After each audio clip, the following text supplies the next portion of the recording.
त्वष्टा की प्रार्थना पर शक्ति प्रकट होकर उन्हें समझाती है, किंतु त्वष्टा प्रतिशोध के लिए हठ करते हैं। वन्या भी पर्वत मुनि के प्रति प्रेम प्रदर्शित करती है।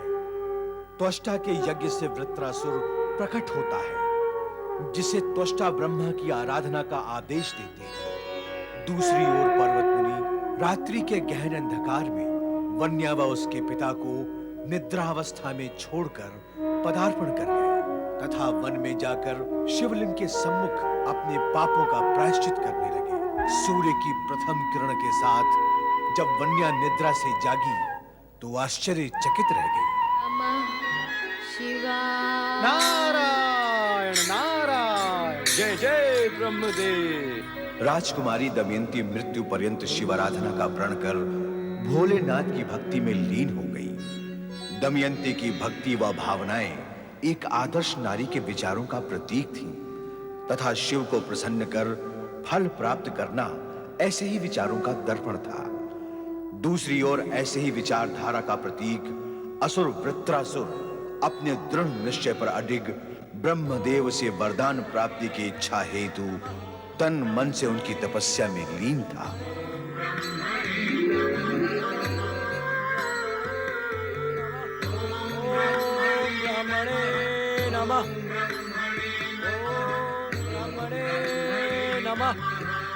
अब एक नया असुर तपस्या कर वरदान प्राप्त करने की तैयारी कर रहा है। सदा की भांति वरदान प्राप्त कर उपद्रव करेगा, जन जन को पीड़ित करेगा और स्वर्ग पर आक्रमण भी करेगा। अब तो इंद्रदेव को सावधान हो जाना चाहिए।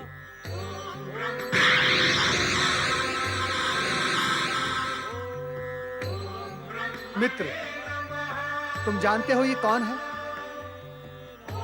कैसे जानूंगा? मुझे तुम्हारी भांति ब्रह्मदेव की कृपा प्राप्त नहीं है। तुम ही बताओ, ये नया असुर कौन है? ये ऋषि त्वष्टा का यज्ञ पुत्र वृत्रासुर है। यह अपने यज्ञ पिता की कामना अवश्य पूर्ण करेगा। तब तो इंद्रदेव को तुरंत सावधान हो जाना चाहिए। मित्र, यदि अवसर सामान्य होता तो वृत्रासुर की तपस्या के विषय में मैं देवराज को अवश्य बता ही देता, परंतु अब मैं अपना पूर्व रूप पाकर मैं सर्वप्रथम भगवान भोलेनाथ और माता पार्वती के दर्शन करना चाहता हूं। मित्र पर्वत, तुम तो देवगुरु बृहस्पति से मिलने स्वर्गलोक जा ही रहे हो। वृत्रासुर के विषय में देवराज को सावधान कर देना। मैं चला कैलाश पर। नारायण नारायण, जय जय ब्रह्मदेव। बताओ देवी, कुछ ही क्षणों में कैलाश पर पहुंचने वाला पहला प्राणी कौन होगा? आप मुझे सूचित करने की अपेक्षा मुझसे प्रश्न क्यों कर रहे हैं स्वामी? ओम नमः शिवाय।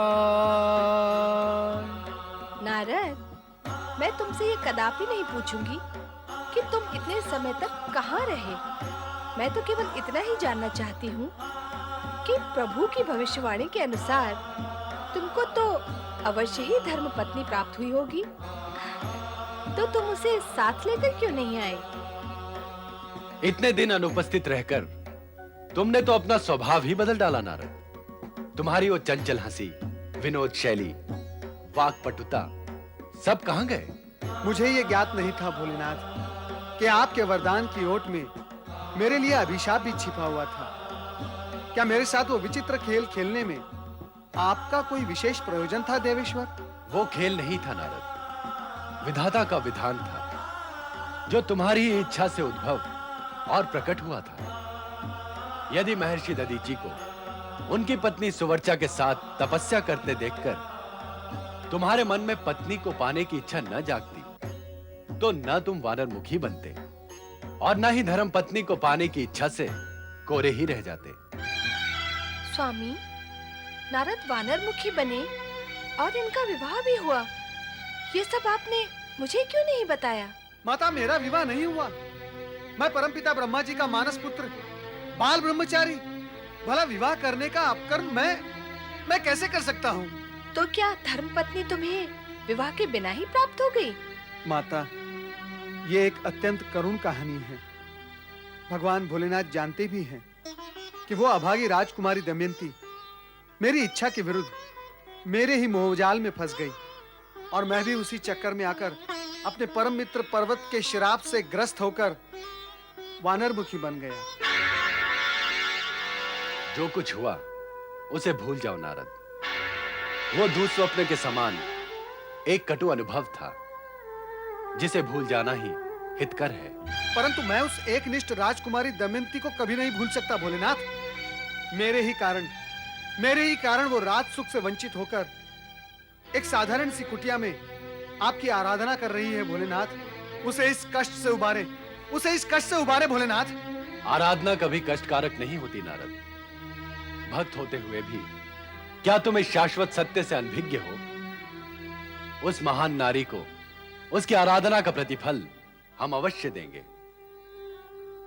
देवी, एक नारी की व्यथा तुम ही समझ सकती हो। उसके उद्धार का उत्तरदायित्व हम तुम्हें सौंपते हैं। हे मां शक्ति, इस समय स्वर्ग पर संकट की अशुभ छायाएं मंडरा रही हैं। जिस त्वष्टा ऋषि ने स्वर्ग में शक्ति पूजा की परंपरा आरंभ की, उसी की सिद्धि भयानक प्रतिशोध का रूप धारण करके स्वर्गलोक और देवताओं को संकट में ढकेलने की तैयारी में है। प्रणाम गुरु बृहस्पति। गुरुदेव, अब तक तो आपने अपनी दिव्य दृष्टि से यह देख ही लिया होगा कि त्वष्टा ऋषि का यज्ञ पुत्र वृत्रासुर ब्रह्मदेव को प्रसन्न करने के लिए पर्वत शिखर पर कठोर तपस्या कर रहा है। पर्वत, तुम इतने समय से कहां थे तुम? ये सब मैं आपको विस्तार पूर्वक फिर कभी बतलाऊंगा गुरुदेव, परंतु इस समय तो देवराज इंद्र को वृत्रासुर से सावधान करना अति आवश्यक है। मैं जानता हूं पर्वत, किंतु जिसका विवेक ही लुप्त हो गया हो, उसे कौन और कैसे सावधान कर सकता है? त्वष्टा के विषय में दी गई मेरी बार बार की चेतावनियों पर उन्होंने कोई ध्यान नहीं दिया और त्रिशिरा का वध कर बैठे। अब शक्तिशाली वृत्रासुर ब्रह्मदेव से वरदान प्राप्त करने के पश्चात त्वष्टा का प्रतिशोध अवश्य लेगा। इसीलिए तो मैं मां शक्ति की प्रार्थना कर रहा था। गुरुदेव, एक प्रयत्न और करें और देवराज को एक बार पुनः सावधान करें। संभव है इस बार वे सावधान होकर अपनी रक्षा का कोई समुचित उपाय करें। तुम इतना अनुरोध कर रहे हो तो यह भी करके देख लेता हूं। जय गुरुदेव।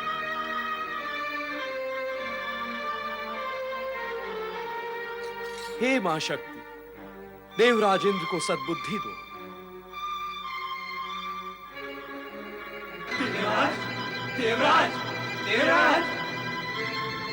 देवराज इंद्र, कुछ उपाय करे देवराज। त्वष्टा के यज्ञ से उत्पन्न वृत्रासुर घोर तपस्या कर रहा है। वो ब्रह्मदेव को प्रसन्न करके वरदान अवश्य प्राप्त कर लेगा। आप शीघ्र ब्रह्मलोक जाकर ब्रह्मदेव को वरदान देने से रोके देवराज, अन्यथा अनर्थ हो जाएगा। हाँ स्वामी, अब तुरंत ब्रह्मलोक जाएं। देवराज, अनुरोध करने पर भी आप ब्रह्मदेव को वरदान देने से रोक नहीं सकेंगे, क्योंकि जो कठोर तपस्या करता है वो ब्रह्मदेव से वरदान अवश्य पाता है। ये तो आपने देख ही लिया है। इसीलिए वृत्रासुर के आक्रमण से स्वर्ग को बचाने के लिए अन्य कोई उपाय करना होगा। क्या है वो उपाय? कृपा कर आप ही बताएं गुरुवर। इस समय स्वर्गलोक और देवताओं को संकट से बचाने का एकमात्र उपाय है क्षमा याचना। क्या? कैसी क्षमा याचना? कौन किससे करेगा क्षमा याचना? आप करेंगे ऋषि त्वष्टा से। उनसे सच्चे हृदय से क्षमा मांगकर उनके भीतर धधकती प्रतिशोध की अग्नि को शांत करें। कदापि नहीं। इंद्र क्षमा मांगे उस त्वष्टा से? स्वर्गाधिपति इंद्र एक साधारण साधु से क्षमा मांगे? ये तो त्रिकाल में भी संभव नहीं है देवगुरु। उस इंद्र द्वेषी त्वष्टा से क्षमा मांगने का प्रश्न ही नहीं उठता। जिसका विवेक लुप्त हो गया हो, उसे सावधान करना व्यर्थ है। ओम नमः शिवाय। देवी शची, देखा तुमने देवगुरु को? अब वे हमारे शुभ चिंतक नहीं रहे, अब वे त्वष्टा के प्रशंसक हो गए हैं। अब देवगुरु से किसी भी प्रकार की आशा रखना व्यर्थ है। आप भी चिल्लाते हुए यहां चले आए, स्वयं कोई उपाय नहीं कर सके। उस दुष्ट वृत्रासुर की तपस्या को भंग करने के लिए आप अपनी अपनी दिव्य शक्तियों का उपयोग कर सकते थे। जाओ जाओ और उसे अपनी दिव्य शक्तियों के प्रहार से नष्ट कर दो। ध्यान रहे, आज से हमारा एकमात्र उद्देश्य है त्वष्टा की हर सिद्धि को नष्ट करना।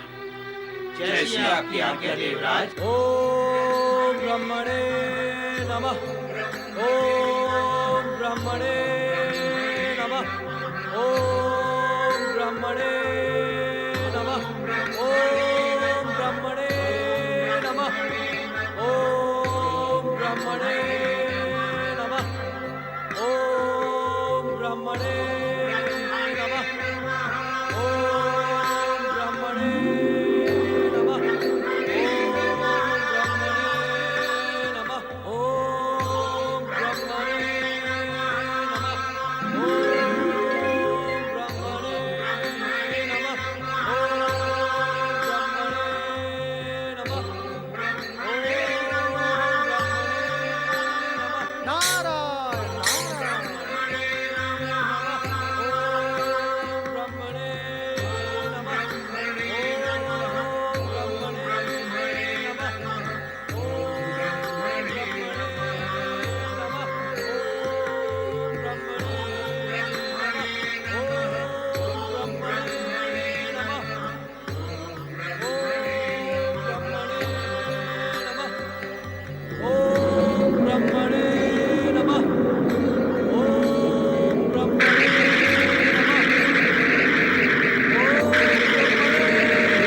वृत्रासुर के ज्वालामय बाण ही देवताओं को भगा सकते हैं, तो इसे वरदान की क्या आवश्यकता है?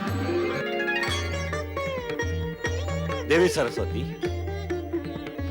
जिस नारद के लिए तुम इतना चिंतित हो वो शीघ्र ही यहाँ पहुंचने वाले हैं। पर नारद इतने समय तक थे कहाँ? ये प्रश्न तुम नारद से ही पूछना। ब्रह्मदेव, आपसे प्राप्त दिव्य ज्ञान का प्रयोग कर मैं ये सत्य तो जान ही चुकी हूँ कि नारद आपकी रची हुई किस खेल में उलझे रहे, इसलिए मैं उनसे कुछ नहीं पूछूंगी। नारायण नारायण। आओ नारद, आओ। तुम इस समय वृत्रासुर की कठोर तपस्या और उसका परिणाम देखकर आ रहे हो, साथ ही ये सोचने में लगे हो कि उसको हमारे वरदान की क्या आवश्यकता है। परंतु हम उसे वरदान अवश्य देंगे, क्योंकि हमारी आराधना करने वाला हमारे वरदान का अधिकारी अवश्य होता है। ये सत्य तो मैं भी जानता हूँ परमपिता कि वृत्रासुर को आपसे वरदान अवश्य प्राप्त होगा और वो इंद्र से त्वष्टा ऋषि के अपमान का प्रतिशोध भी अवश्य लेगा। किंतु मुझे आश्चर्य इस बात का है परमपिता कि इस विषय में आपने अभी तक मुझसे प्रश्न क्यों नहीं किया कि इतने समय तक मैं आपकी सेवा में उपस्थित क्यों नहीं हुआ। इसका रहस्य हम जानते हैं नारद। नारद, सत्य तो यही है कि तुम अपनी ही इच्छा के चक्र में फंसे और कुछ समय पश्चात शिव कृपा से मुक्त हो गए। अब भविष्य में ऐसी भूल कदापि न करना। माता, अब मैं ऐसी भूल भूलकर भी नहीं करूंगा। मेरे सारे प्रश्नों का समाधान हो गया है। अब मैं आज्ञा चाहूंगा। मैं भगवान श्री हरि विष्णु के दर्शन के लिए अत्यंत उत्कंठित हूं। नारायण नारायण।